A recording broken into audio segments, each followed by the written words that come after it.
Bangla live 24/7-এ আপনাদের সকলকে স্বাগত জানাই। ঘাটাল মাস্টার প্ল্যান না চিটিংবাজি, কেন বললেন শুভেন্দু অধিকারী? ঘাটাল মাস্টার প্ল্যানকে চিটিংবাজি আখ্যা শুভেন্দু অধিকারীর। তিনি জানান, ঘাটাল মাস্টার প্ল্যানের নামে ঘাটালবাসীকে ঠকাচ্ছে তৃণমূল। এই ইস্যুতে মমতাকে একহাত নিলেন শুভেন্দু অধিকারী। শুনে রাখুন, ঘাটাল মাস্টার প্ল্যান না চিটিংবাজি।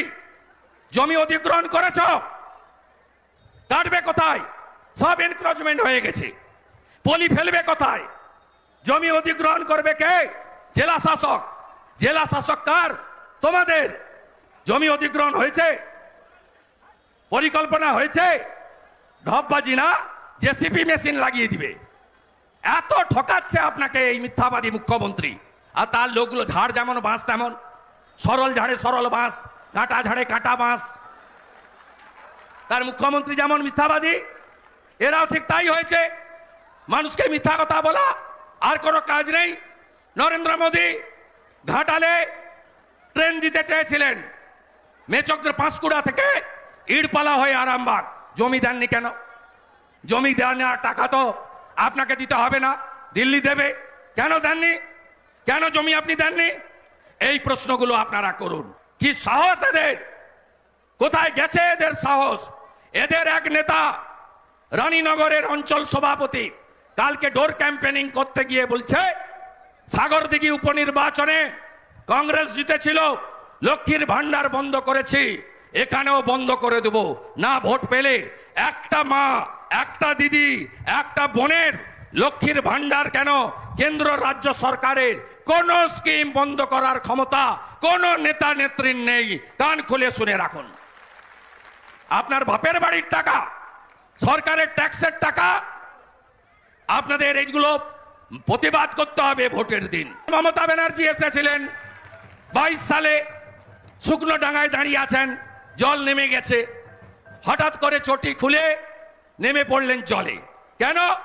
পা ভেজাবো, ছবি উঠবে, আর ছবিটা দেখিয়ে বলবো, মা মাটি মানুষ, আমি তোমাদের প্রতিনিধি। এই সাংসদকে ভোট দেবেন। ইনি এনামুল যে গলু পাচার করেছেন, তার ভাই পিন্টু দুবাইতে লুকিয়ে আছেন।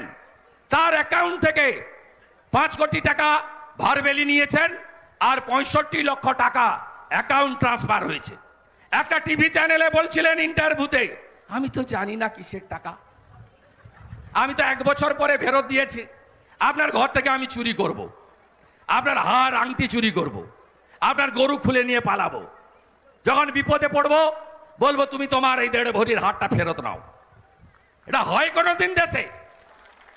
আপনাদের ঘাটাল বিদ্যাসাগরের জেলা, এখানে সবাই প্রণাম করতে আসে। আজকে বলুন, এই রকম একটা সাংসদকে তৃতীয়বারের জন্য জেতাবেন? কিছু মিডিয়া চ্যানেল একটা বিড়ালকে বাঘ করে দেখাচ্ছে। এদের অন্য জিনিস আছে, এদের অন্য ব্যবসা আছে, টিআরপি বাড়াতে হবে। আপনার গাঁয়ের লোকের কি হবে? গাঁয়ের লোকের এতে কিছু হবে না। আর আমি বলছি, প্রার্থী হিরণ যেমন, প্রার্থী শুভেন্দু অধিকারীও তেমন।